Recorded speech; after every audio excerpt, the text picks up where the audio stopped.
барем по нашите истражувања, можда е реален пристап. Ве молам да ни го објасните тој систем кој ЗЕЛС го промовира. Па како и се до сега што кажав, ќе се обидам низ приказка да ви го објаснам.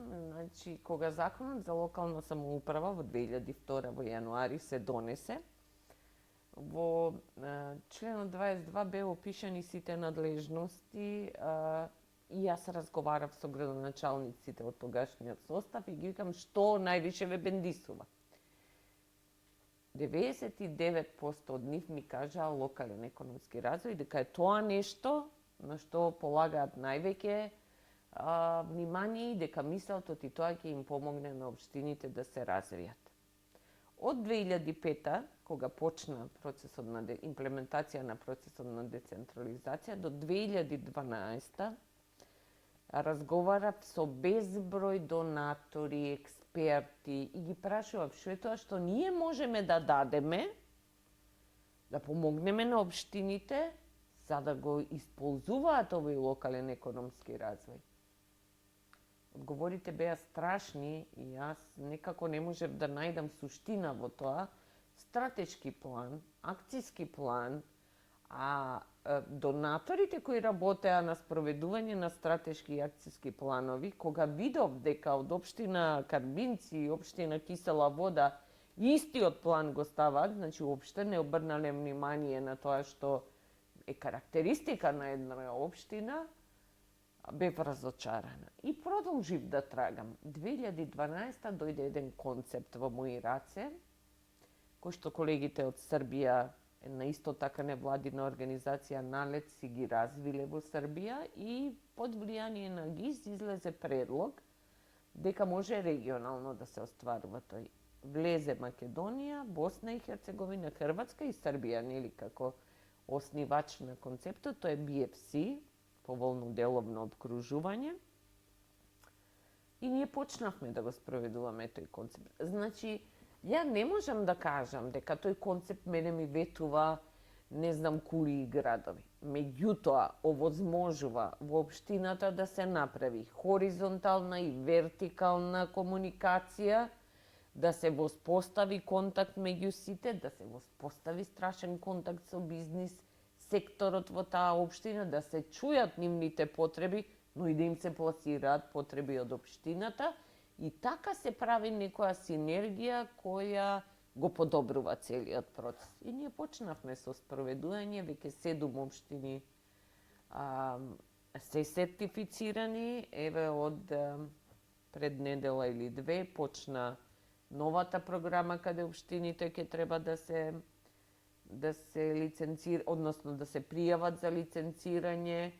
Ќе видиме како ќе оди тој процес. Видете да беше бесплатно, може и сите ќе се пријави, ама ова е со плаќање. Зошто е со плаќање? Затоа што прво треба да им се одржи обука, па треба да идат 20 евалуатори на 3 пати да одат да ги посетат, да видат што е направено, да им укажат кај треба да се подобри, а евалуаторите се од ЗЕЛС.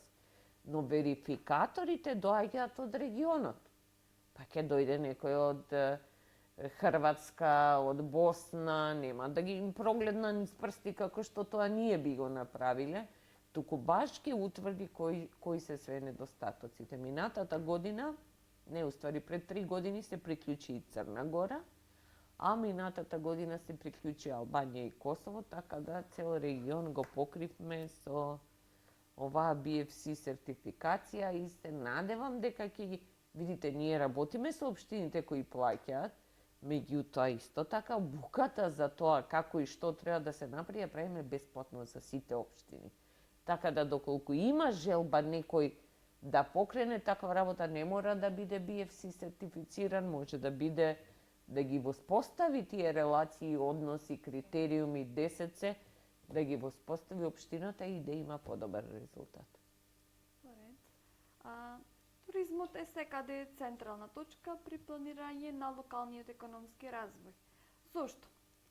Не е секоја општина Охрид или Крушево?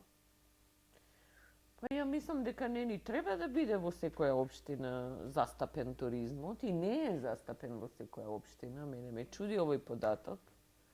Na primjer, u opština, ne znam, Karbinci sigurno не е развиен туризмот, у Конче сигурно не е развиен туризмот. Значи имате безброј општини кои не поседуваат толку голем осврт и не внимаваат толку на туризмот, меѓутоа тие пак кои што имаат можности, секако дека обрнуваат внимание и го користат туризмот како начин, иако се таму многу мали финансиски средства што може да легнат на општината, бидејќи таксата се дели помеѓу општината и централната власт, така да нема некои спектакуларни приходи ни од тоа. Но зашто да не, знаете, секогаш е добро кој ќе ви дојде туриста заради нешто што имате специфично, па тој ќе отиде да јаде у пекарницата, ќе оди у ресторан, ќе спие у некој хотел, тоа е све прилив за луѓето од вашата општина и нормално дека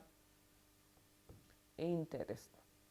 Благодарам за искрените одговори. Благодарам јас.